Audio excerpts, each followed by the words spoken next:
अभी का जो वर्तमान मुद्दा है वो तो जेएसएससी का जो वर्तमान में जो पेपर लीक का जो मामला आया था उस पर हम लोग बात कर रहे थे। लेकिन अगर आप एक शुरू से ही देखिएगा तो इस सरकार के द्वारा लिया गया हर एक एग्ज़ाम जो है उसमें पारदर्शिता की एकदम से कमी है। अगर शुरुआत में हम जेपीएससी से लेते हैं जिसमें सिविल सर्विस का जो एग्ज़ाम हुआ था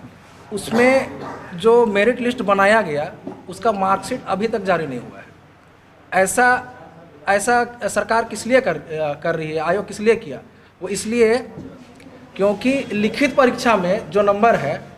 और इंटरव्यू में जो नंबर है वो किस अभ्यर्थी का कितना कितना आया ये पता नहीं चलेगा, और उसी के आधार पर अगर बिना मार्क्स जारी किए अगर उसको मेरिट लिस्ट घोषित किया जाता है तो कहीं ना कहीं इसमें आयोग या तो सरकार की ये मंशा है कि जिस अभ्यर्थी का वो सिलेक्शन कराना चाहते हैं उसी का सिलेक्शन होगा। क्योंकि मेरा ये मानना है कि अगर मेरिट लिस्ट जारी की जाती है और मार्कशीट जारी किया जाता है तो जिन जिन अभ्यर्थियों का सिलेक्शन हुआ है उस पर आप एक बारीक चीज़ देख सकते हैं कि लिखित में लगभग लोगों का जो है एवरेज मार्किंग होगा और इंटरव्यू में जिसका सिलेक्शन होना हो उसको ज़्यादा से ज़्यादा मार्क्स देकर उसको पास किया जाए। दूसरी बात है, इसके बाद में जब असिस्टेंट प्रोफेसर की जब जेपीएससी के माध्यम से जब उसका सिलेक्शन हुआ, उसकी नियुक्ति हुई, तो उसमें भी क्या किया गया कि आप जो है उसमें एक एपीआई स्कोर बनाया जाता है जिसमें मैट्रिक से लेकर के अलग अलग matric, inter, graduation, MA, PhD, ये सारे जो डिग्रियां हैं उसके अंक जोड़े जाते हैं और उसके आधार से पॉइंट्स डिसाइड किया जाता है। तो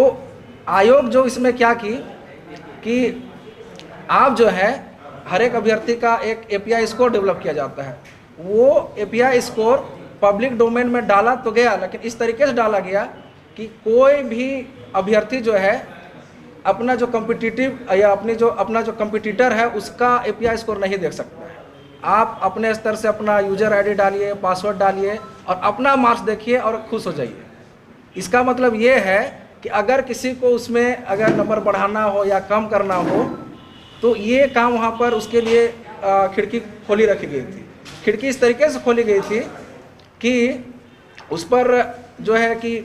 अपना नंबर अगर ये करना है तो जो एक्सपीरियंस से जो एपीआई स्कोर जो डेवलप होता है और साथ ही साथ जो आपका पब्लिकेशन का नंबर है उसका बाद में भी उसको दावा कर सकते थे, उसको जोड़ सकते थे या उसके लिए आयोग पे जो भी प्रक्रिया के माध्यम से आप अपना अंक जुड़वा सकते थे। तो इस पे ये है कि बहुत बार इस पे ये देखा गया कि जो झारखंड का जो जेपीएससी जो है ये आयोग क्या की है कि जिसका जो यूजीसी का गाइडलाइंस है जिसमें कि उसमें यूजीसी कहती है कि जो यूजीसी केयर लिस्ट में है उसका नंबर को उस पर एपीआई स्कोर में ऐड किया जाता है। लेकिन इसमें है कि आनन फानन में लोग